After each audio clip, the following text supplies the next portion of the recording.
Hi, welcome to TRT electrician.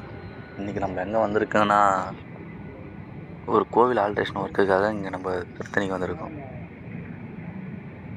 இந்த கோவிலில் வந்து கும்பாபிஷேகம் நடத்த போகிறாங்க. அதுக்காகவே நம்மளை வந்து ஆல்ட்ரேஷன் ஒர்க்குக்காக கூப்பிட்ருக்காங்க. இங்கே என்னென்ன ஒர்க்கெல்லாம் பண்ண சொல்லியிருக்காங்கன்னா, எலக்ட்ரிக்கல், ட்ரைனேஜ், ப்ளம்பிங் மூணையும் வந்து எங்களுக்கு மாற்றிடுங்க பண்ண சொல்லியிருக்காங்க.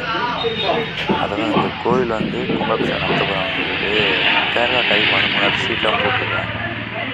அதுக்கேற்றப்பல எங்களுக்கு வந்து லைட்லாம் போட்டு கொடுங்க. இதுக்கு முன்னே இருந்தால் போல் தேவையில்ல, எங்களுக்கு கொஞ்சம் ஓரளவுக்காச்சும் மாடலாக கொஞ்சம் போட்டு கொடுங்க, முன்னாடி கொஞ்சம் லுக்காக இருக்காமே அப்படின்னு கேட்டிருக்காங்க. அதுக்காகவே நம்ம ஒர்க் பண்ணியிருக்கோம். இந்த இடத்துல பார்த்தீங்கன்னா சைடில் ஃபுல்லாகவே ஃபோக்கஸு, டியூப் லைட்டு அதுக்கு இன்னும் கொஞ்சம் லுக்காக இருக்குன்னு சொல்லிட்டு ப்ரொஃபைல் லைட்டுக்காக நம்ம சேனலில் வச்சுருக்கோம். ப்ரொஃபைல் லைட் போட்டால் வந்து கொஞ்சம் நல்லாயிருக்கும்னு சொல்லிட்டு அதெல்லாம் வேறு பண்ணியிருக்கோம். கோவில் கும்பாபிஷேகம் நடக்க போகுதுன்னு சொல்லிட்டு எல்லாருமே விறுவிறுப்பாக செய்கிறாங்க ஒர்க்கெல்லாம்.